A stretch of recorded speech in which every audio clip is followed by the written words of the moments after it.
अस्सलाम वालेकुम। कैसे हैं आप सब? उम्मीद करती हूँ खैरियत से होंगे। आज मैं आपको चना चाट रमज़ान स्पेशल रेसिपी बनाना सिखा रही हूँ। बहुत ही मज़े की और बहुत ही कलरफुल बनती है।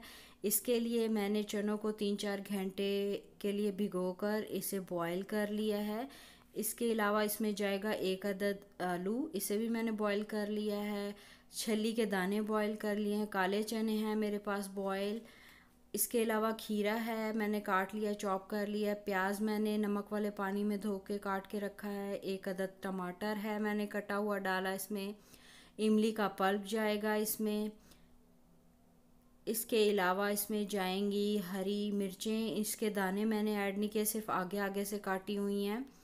इसके अलावा इसमें जाएगा पुदीना।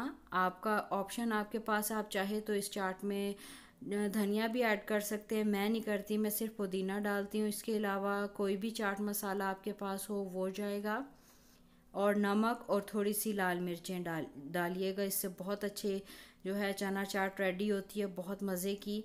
लेकिन ज़्यादा ना डालिएगा।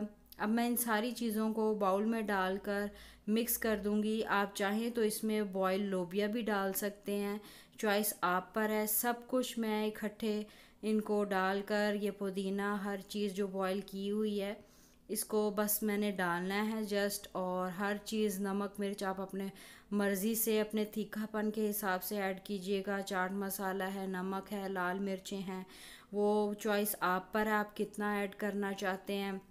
मैंने अपने घर के हिसाब से इसमें ये सब कुछ ऐड किया है। इसमें जो है अब मैं थोड़ा सा नमक ऐड करूँगी, तकरीबन आधा चम्मच के करीब नमक है। और थोड़ी सी आधे चम्मच से कम मैंने इसमें लाल मिर्चें डाली हैं। और ये इनको मैं हर चीज़ को अच्छे से मिक्स कर दूंगी और चना चाट बहुत ही क्विक रेडी हो जाती है। सिर्फ हमारी चीज़ें उबालने का टाइम लगता है। चाट मसाला भी मैंने डाल दिया है और इमली का पल्प भी डाल दिया। अगर आपको खट्टा पसंद है तो आप इसमें थोड़ी सी टाटरी भी ऐड कर सकते हैं। इस चाट को आप दही के साथ खाएं, जो मैंने मीठी इमली की चटनी सिखाई है उसके साथ खाएं, हरी चटनी जो सिखाई है उसके साथ खाएं। बहुत ही मज़े के लगते हैं, बिलीव मी, ट्राई करें। और अब मैं इसको आपको डिश आउट करके दिखाती हूँ। बहुत अच्छी लुक आती है और रमज़ान के हिसाब से तो बहुत ही मज़े की ये डिश है। ट्राई करें और मुझे पसंद आए तो ज़रूर कमेंट बॉक्स में बताइएगा। दुआओं में याद रखें। Thank you. अल्लाह हाफिज़।